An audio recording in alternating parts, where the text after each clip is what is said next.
Panghimagas pagkatapos mag-lunch. Ang sarap kasi nito, guys. Hindi siya matamis, medyo mapait siya ng konti, pero ang sarap. Ganito siya.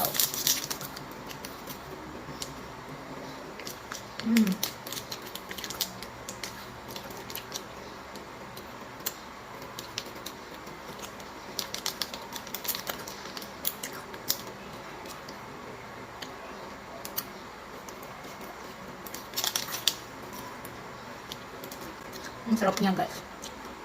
Nagustuhan ko talaga yung dahan na. Pag bumili pala kayo nito, guys, 55 pesos lang to. 2 box na yun marireceive nyo. Kasi naka-buy one, take one siya ngayon. And ang laman ng isang box is 7 pieces. 7 pieces na ganitong kalalaki.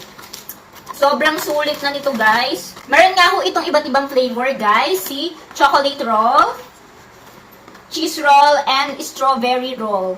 So, kayo na nga pong bahala kung anong gusto nyong flavor. Para sa akin, si chocolate roll yung pinaka-the best. Sumunod si strawberry roll, and last si cheese roll. So, kayo po ba ano yung pinaka-gusto nyo dito kay Momom Food?